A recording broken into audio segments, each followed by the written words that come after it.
Assalamualaikum warahmatullahi wabarakatuh.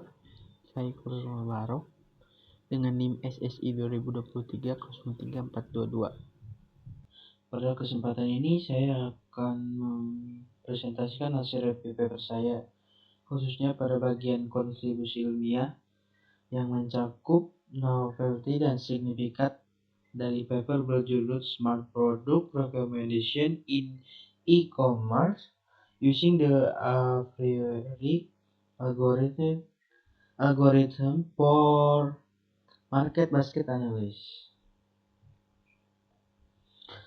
Secara umum, kontribusi ilmiah paper ini bisa dibagi menjadi dua sisi.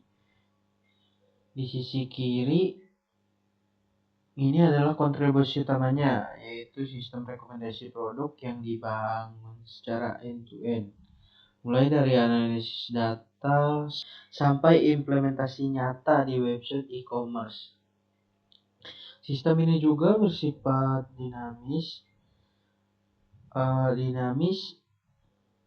artinya rekomendasi atau otomatis berubah ketika ada data transaksi baru masuk. Dan yang membedakan penelitian ini, mereka menggunakan lift ratio sebagai filter tambahan untuk memvalidasi aturan asosiasi. Namun di sisi kanan, kita perlu jujur bahwa novelty algoritmanya terbatas. Algoritma a priori untuk market basket analysis bukan hal baru. Sudah banyak digunakan untuk sebelumnya. Jadi, kontribusinya lebih ke arah aplikatif, bukan konseptual. Nah, kontribusi aplikatif ini bisa dilihat dari alur prosesnya yang terstruktur. Ada 4 tahap, yaitu pertama, data mining menggunakan metodologi CRISP-DM dengan 6 fase. Kedua, yaitu data diolah menggunakan algoritma a priori untuk menghasilkan association rules. Ketiga, setiap aturan divalidasi menggunakan lift ratio. Hanya aturan dengan nilai di atas 1 yang dipakai. Yang keempat, aturan yang divalid langsung diterapkan di website e-commerce secara real time.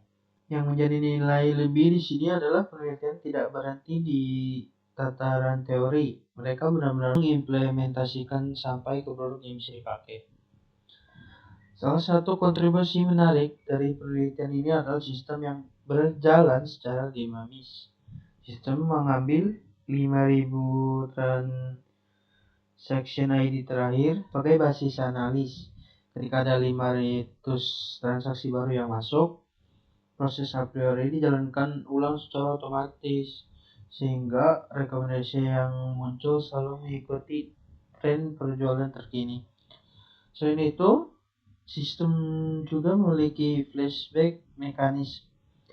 Jika satu produk tidak memiliki aturan asosiasi, sistem tetap menampilkan produk lain dari kategori yang sama, sehingga pengalaman belanja pengguna tidak terganggu.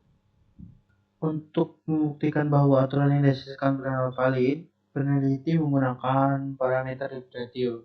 Dari grafik ini, kita bisa lihat bahwa sebagian besar aturan memiliki nilai lift jauh dari atas 1. Bahkan ada yang mencapai 10. Ini menunjukkan asosiasi yang sangat kuat antar produk. Interpretasinya sederhana. Lift kurang dari 1, korelasi negatif, produk tidak cenderung dibeli bersamaan. Lift sama dengan 1, tidak ada korelasi, pilihan item eksklusif seperti independen. Lift lebih dari 1, korelasi positif. Ini produk sering dibeli bersama. Dari sinilah yang dijadikan dasar rekomendasi. Kemudian, kalau kita posisikan penelitian ini secara ilmiah, ada perbedaan yang cukup jelas antara novelty dan signifikannya. Dari sisi novelty algoritmik, tingkatnya rendah hingga sedang. Algoritma a priori sudah umum digunakan. Tidak ada aplikasi baru dan tidak ada perbandingan dengan metode ini sebagai pembanding. Namun dari sisi signifikansi praktis, nilainya tinggi. Sistem ini diimplementasikan secara nyata, berjalan real time, dan sangat relevan untuk pelaku e-commerce di Indonesia, terutama UMKM yang belum memiliki sistem rekomendasi produk. Lalu, ketentuan penelitian ini ada di dampak praktisnya, bukan di inovasi algoritmanya. Sebagai reviewer, saya memberikan 4 rekomendasi untuk meningkatkan kontribusinya ini ke depannya. Yang pertama, lakukan komparasi algoritma. Bandingkan a priori dengan FG growth atau collaborative filtering agar bisa dibuktikan secara empiris mana yang paling unggul. Yang kedua, kembangkan menjadi hybrid recommendation system dengan menggabungkan data profil pengguna agar rekomendasi bisa lebih personal. Yang ketiga, tambahkan evaluasi dampak bisnis seperti A/B testing atau analis click-through rate untuk membuktikan bahwa rekomendasi ini benar-benar meningkatkan penjualan. Terakhir, implementasikan adaptive parameter tuning agar nilai threshold, support, dan confidence bisa menyesuaikan diri secara otomatis dan perubahan data. Sebagai penutup, ada beberapa poin penting bisa saya simpulkan. Penelitian ini memiliki kontribusi praktis yang tinggi, sistem end-to-end yang benar-benar berjalan di e-commerce.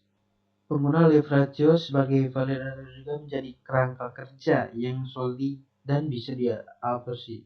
Sistemnya pun dinamis, responsif terhadap perubahan data transaksi secara otomatis. Namun perlu dicatat, probability algoritma yang masih rendah. Untuk penelitian berikutnya perlu ada komparasi metode agar kontribusi ilmiahnya lebih kuat. Demikian presentasi dari saya, kurang lebihnya mohon maaf. Terima kasih.